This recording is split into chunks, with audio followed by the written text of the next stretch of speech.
गेल्या 52 वर्षापासून कोल्हापूरच्या रस्त्यांचा प्रश्न सुटलेला नाही। आज कोल्हापूर म्हटलं की रस्त्यांपेक्षा जास्त चर्चा खड्ड्यांचीच होते। कोल्हापूरचे रस्ते आणि कोल्हापूरचे खड्डे आता देशभरात प्रसिद्ध झाले आहेत, अशी टीका हिंदू महासभेच्या वतीने करण्यात आली। महानगरपालिकेकडे कोट्यवधी रुपयांचा निधी येत असतानाही रस्त्यांचे काम दर्जाहीनच होत असल्याचा आरोप देखील करण्यात आला। भ्रष्टाचारी अधिकारी आणि ठेकेदार संगनमताने रस्त्यांच्या कामात प्रचंड ढपला पाडत असल्याची टीका देखील अखिल भारत हिंदू महासभेच्या वतीने करण्यात आली। कोल्हापूरचा एक रिक्षा व्यावसायिक या नात्याने सांगतो की कोल्हापूर महानगरपालिका स्थापन झाल्यापासून हा रस्त्यांचा प्रश्न अद्याप गेले 52 वर्ष आहे।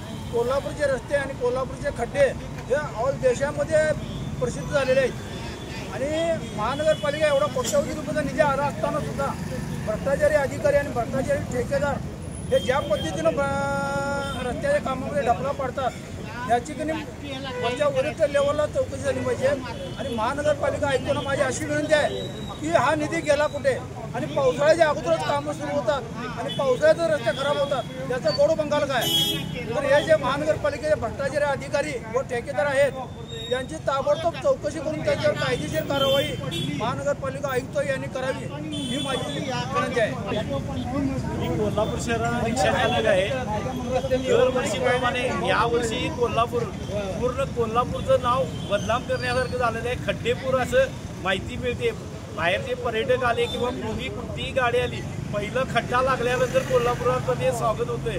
कोल्हापूर शहराची इतकी अत्यंत बिकट परिस्थिती झाली की रिक्षा चालक घरात गेल्या त्याच्या झोपायलाच पाहिजे अशी परिस्थिती आहे। दवाखान्यात किती 2-3 वेळा ॲडमिट झालो तरी पण शरीराचे हाल काय थांबणार आणि महानगरपालिकेला काय जाग येईना। आता गणेश उत्सव जवळ आलेला आहे तरी ताबडतोब आयुक्तांनी लक्ष घालून खड्डेमुक्त कोल्हापूर करावं अशी नम्र विनंती आहे।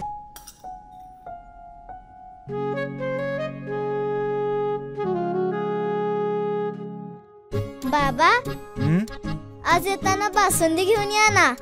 अगं कालच आपण आईचा वाढदिवस होता म्हणून आणली होती ना।